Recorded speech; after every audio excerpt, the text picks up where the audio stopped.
আইন শৃঙ্খলা ক্ষেত্রে বললাম, ডিজিকে যে বলিয়েছেন 20 বছরের মধ্যে এত কম অপরাধ আর কখনো হয়। আর আপনাকে নির্দেশ দিতে হচ্ছে ওটাকে ধরো, সেটাকে ধরো ইত্যাদি। তো এই হলো চেহারা ত্রিপুরা রাজ্যের মধ্যে।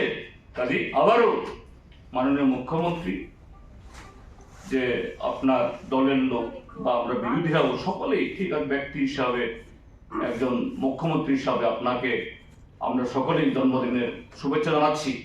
অন্তত আমাদের এই শুভ কামনাটা মাথায় রেখে এইভাবে অসত্য এবং যে কি বলে ভুল তথ্য পরিবেশন করে আপনার এই চেয়ারটাকে কালিমালিপ্ত করবেন না, এবং রাজ্যের মানুষকে তারা যাতে সুন্দরভাবে তাদের বক্তব্য প্রকাশ করতে পারে সে পরিবেশ তৈরি করুন। এবং কি সাধারণ প্রশাসন, পুলিশ প্রশাসন এদেরকে এইভাবে ভুল তথ্য হাজির করে দিয়ে এদের বিশ্বাসযোগ্যতাকে মাটিতে লুটাবেন না। এই হলো এই কথাগুলি বলা, এই অম্লমধুর কথাগুলি বলার জন্য আপনাদেরকে সময় রেখেছি। আপনারা এসেছেন, আপনাদের সকলকে ধন্যবাদ। আমি তার কিছু বক্তব্যের যে তিনি বলেছেন গতকাল দেখলাম কিছু কিছু প্রেসে, আবার সব প্রেস কাভারও করেনি, আবার কিছু আছে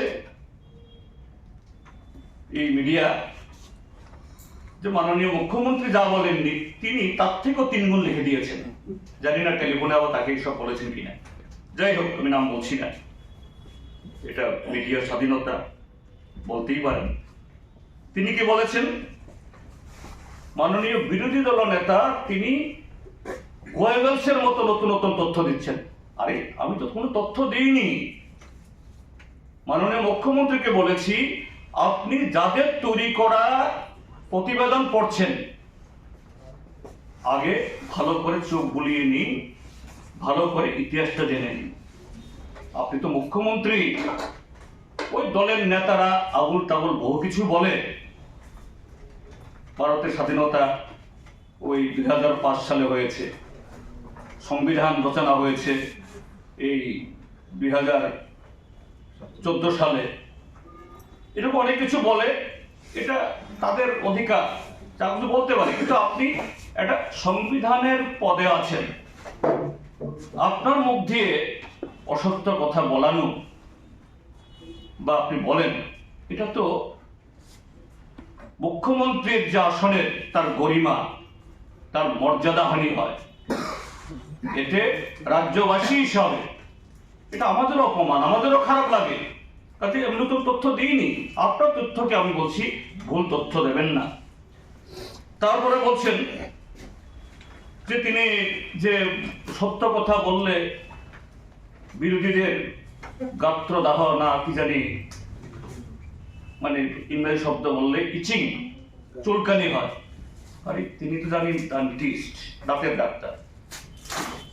চুলকানি যারা জানেন তারা তো হলো ডার্মাটোলজিস্ট, কিন্তু ডার্মাটোলজিস্ট না, কিন্তু ডেন্টালিস্ট, ডেন্টিস্ট। কাজে আমি বলবো যে তিনি একটু আবারও অনুরোধ করবো, আমি স্বনির্বদ্ধ অনুরোধ করবো, আপনি যে আপনাদেরকে বলানো হয় বা বলেন একটু ভালো করে যাচাই করে নিন। তিনি বলছেন যে বিরোধীরা এখন কি করবে, আর নাকি সাংবাদিক সম্মেলনই নাকি এখন আমাদের কাছে একমাত্র হাতিয়ার। কারণ এতে গেলে পরে জনসভাটাতে লোক আসে না, মিছিলে লোক আসে না, এই জন্য নাকি ঘন ঘন এই সাংবাদিক সম্মেলন করছি। আপনারাই সাক্ষী। আমি তো গত 1-1.5 মাসে বোধহয় এই সেদিন করলাম মাত্র। মাঝে মধ্যে কেউ কেউ ফোন করেন, আমি অনলাইন নিয়ে রিয়াকশন দিই, এইটুকুই। কিন্তু আমরা জনসভা করতে চাই, সব জনসভা বা জনসভাতে সরকার পদত্যাগ করো, মুখ্যমন্ত্রী পদত্যাগ করে কথা বলার জন্য না। একটা বিরোধী দল, রাজনৈতিক দল হিসাবে এটা দায়িত্ব, এটা সব পবিত্র দায়িত্ব আমাদের জনগণের বক্তব্য উপস্থিত করার জন্য। আপনি বলছেন ত্রিপুরা রাজ্যের মধ্যে অবাধ গণতন্ত্র, এই গণতন্ত্রে আপনি মুখ্যমন্ত্রী, আপনাকে ওই ইয়েতে মান্দায় খুমলুং, দাবরদি, ওইদিকে হেজামারা মিটিং করতে আপনার পৌঁছানোর আগে 12 ঘন্টা আগে সেখানে আপনার 1 ব্যাটালিয়ন পিএসআর, তারপরে সাথে সিআরপি পাঠাতে হয়, তারপরেও আপনার সভাগুলোতে গন্ডগোল হয়। কেমন তো আইন শৃঙ্খলা! আর বিরোধী ডিজি অফিস এবং সেখানে পদস্থ অফিসাররা সাক্ষী। গত নভেম্বর মাসে, অক্টোবর মাসে দক্ষিণ ত্রিপুরাতে বহু চেষ্টা করার পর 3-4 মাস ধরে দরখাস্ত দেওয়ার পর না পেরে 2-1টা অনুমোদন পাই, পারমিশন পাই আমরা জনসভা করার জন্য। আবার সেখানে গিয়ে সকাল থেকে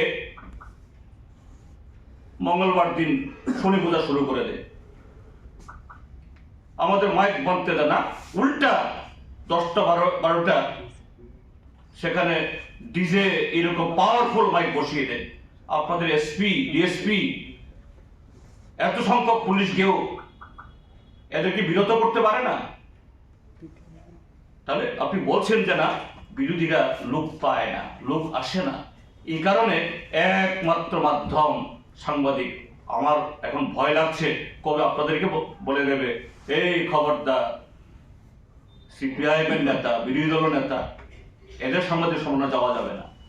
এরকম পরিবেশ হয় কি না, এবং খুবই আমার মনে হচ্ছে বোধহয় এরকম পরিস্থিতি বোধহয়